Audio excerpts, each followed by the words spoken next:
ಯಾರು ಹೇಳಿದ್ರು ನಿಮಗೆ ಹಾಗಂತ? ಎನ್ಕ್ವೈರಿ ದಯವಿಟ್ಟು ಏನಿಲ್ಲ, ಅದು ಯಾರೂ ಯಾವುದಕ್ಕೂ ಇನ್ಫ್ಲುಯೆನ್ಸ್ ಪ್ರಶ್ನೆ ಇಲ್ಲ.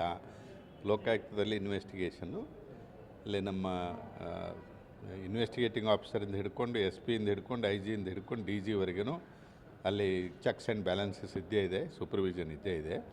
ಅದಕ್ಕಾಗಿ ಅದು ಯಾವುದಕ್ಕೂ ಆಸ್ಪದ ಇಲ್ಲ, ಕಾನೂನು ಪ್ರಕಾರ ಮಾಡ್ತಾರೆ. ಎನ್ಕ್ವೈರಿ ಯಾವ ಸ್ಟೇಜಿಗೆ ನಮ್ಮಲ್ಲಿ ಅದು ಇನ್ವೆಸ್ಟಿಗೇಟಿಂಗ್ ಆಫೀಸರ್ಸ್ಗೆ ಗೊತ್ತದು, ಬೇರೆಯವರು ಯಾರೂ ಮೂಗು ತೂರಿಸೋಂಗಿಲ್ಲ ಅದರಲ್ಲಿ. ನಾವು ಕೂಡ ಮೂಗು ತೂರಿಸೋದಿಲ್ಲ ಅದರಲ್ಲಿ. ಅದು ಇನ್ವೆಸ್ಟಿಗೇಟಿಂಗ್ ಆಫೀಸರು, ಒಂದು ಸೂಪರ್ವೈಸಿಂಗ್ ಆಫೀಸರ್, ಅವ್ರಿಗೆ ಬಿಟ್ಟದ್ದು ಅದು. ಲೋಕಾಯುಕ್ತದಲ್ಲಿ ಸಾಕಷ್ಟು ಪ್ರಕರಣಗಳು ಪೆಂಡಿಂಗ್ ಇವೆ, ಕ್ಲಿಯರ್ ಆಗ್ತಲ್ಲ ಬೇಗ, ಭಾಳ ಸ್ಲೋ ಆಗಿದೆ. ಏನಾಗಿದೆ ಅಂದರೆ, ಲೋಕಾಯುಕ್ತದಲ್ಲಿ ಈಗ 23,000 ಕೇಸ್ಗಳು ಈಗ ರಿಜಿಸ್ಟರ್ ಆಗಿದ್ದಾವೆ. 11,000 ಕೇಸ್ ನಾನು ಬಂದ ನಂತರ ಡಿಸ್ಪೋಸ್ ಮಾಡಿವಿ, 23,000 ಈಗ ಪೆಂಡಿಂಗ್ ಇದೆ. ಸೊ ಟೋಟಲಿ ಅದನ್ನು ಡಿಸ್ಪೋಸ್ ಮಾಡಿದ್ದನ್ನು ಹಿಡ್ಕೊಂಡ್ರೆ 32,000-33,000 ಕೇಸಸ್ ಆಗ್ತದೆ. ಹೆಚ್ಚು ನಾವು ಜಿಲ್ಲೆ ಭೇಟಿಯಾಗಿ ಜಿಲ್ಲೆ ಹೋಗಿ ಜನರನ್ನು ರೀಚ್ ಆಗೋದ್ರಿಂದ ಹೆಚ್ಚು ಕಂಪ್ಲೇಂಟ್ಸ್ ಬರ್ತಾಯಿದ್ದಾವೆ. ಅದಕ್ಕೆ ತಕ್ಕಂತೆ ಅಲ್ಲಿ ಹ್ಯಾಂಡ್ಸ್ ಇಲ್ಲ, ಅದಕ್ಕೆ ತಕ್ಕಂತೆ ಸಿಬ್ಬಂದಿ ಇಲ್ಲ, ಇನ್ಫ್ರಾಸ್ಟ್ರಕ್ಚರ್ ಇಲ್ಲ. ಅದಕ್ಕಾಗಿ ಪೆಂಡೆನ್ಸಿ ಜಾಸ್ತಿ ಆಗ್ತದೆ. ಹಾಗೆ ನೋಡಿದರೆ ನಾವು ಜುಡಿಷಿಯಲ್ ಆಫೀಸರ್ಸ್ 30-35 ಜನ ಜುಡಿಷಿಯಲ್ ಆಫೀಸರ್ಸು ಅವಿರತವಾಗಿ ಕೆಲಸ ಮಾಡ್ತಾಯಿದ್ದಾರೆ. ಅವ್ರಿಗೆ ಟಾರ್ಗೆಟ್ ಕೊಟ್ಟಿದ್ದೀವಿ, ಟ್ರೈನಿಂಗ್ ಮಾಡ್ತಾಯಿದ್ದೀವಿ, ರಿವ್ಯೂ ಮಾಡ್ತಾಯಿದ್ದೀವಿ.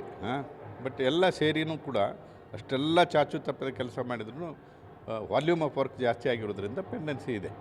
ಸೊ ಕೆಲವು ಬೇರೆ ಡಿಪಾರ್ಟ್ಮೆಂಟಲ್ಲಿ ಸಾಕಷ್ಟು ಕರಪ್ಷನ್ ಅಲಿಗೇಷನ್ ಆಫೀಸರ್ ಮೇಲೆ ಸ್ಲೋ ಆಗ್ತಿದೆ ಎನ್ಕ್ವೈರಿ ಅಂತ. ಅದು ಏನಿಲ್ಲ, ಸ್ಲೋ ಏನು ಪ್ರಶ್ನೆನೇ ಇಲ್ಲ. ಈಗ ನಾವು ಬೇರೆ ಆಫೀಸಸ್ಸು 30-40 ಆಫೀಸಸ್ ಒಂದೇ ದಿನ ರೇಡ್ ಮಾಡ್ತಾಯಿದ್ದೀವಿ, ಸರ್ಪ್ರೈಸ್ ಇನ್ಸ್ಪೆಕ್ಷನ್ ಮಾಡ್ತಾಯಿದ್ದೀವಿ, ಅವ್ರನ್ನೆಲ್ಲರನ್ನೂ ಕರೆಸಿ ಎನ್ಕ್ವೈರಿ ಮಾಡ್ತಾಯಿದ್ದೀವಿ.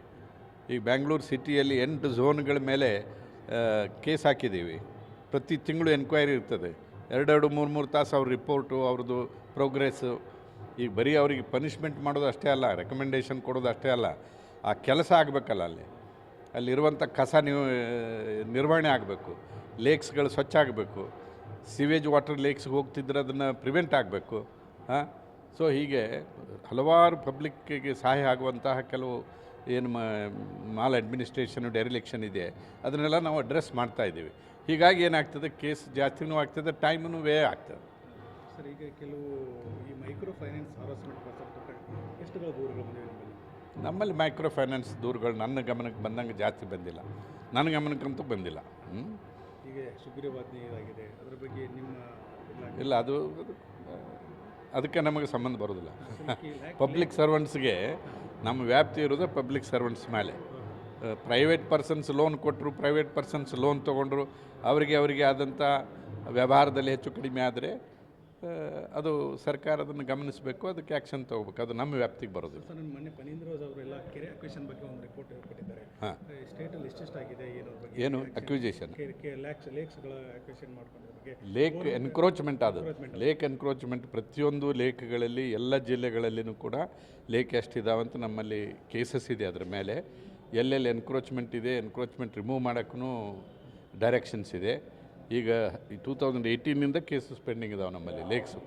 ಅವು ಡಿಸ್ಪೋಸ್ ಮಾಡೋ ಕೇಸಸ್ ಅಲ್ಲ, ಅವುಗಳನ್ನ ಎನ್ಕ್ರೋಚ್ಮೆಂಟ್ ರಿಮೂವ್ ಮಾಡೋದು, ಆನಂತರ ಅದನ್ನು ಡಿಸಿಲ್ಟ್ ಮಾಡಿಸೋದು, ಆನಂತರ ಗ್ರೀನ್ ಕಾರಿಡಾರ್ ಮಾಡೋದು, ಆನಂತರ ಸೀವೇಜನ್ನು ಸ್ಟಾಪ್ ಮಾಡೋದು, STPಗಳನ್ನು ಎಸ್ಟಾಬ್ಲಿಷ್ ಮಾಡೋದು, ಆ ಥರ ಕ್ರಮ ಕೈಗೊಳ್ತಾ ಇದ್ದೀವಿ, ನಡೀತಾ ಇದೆ. Thank you.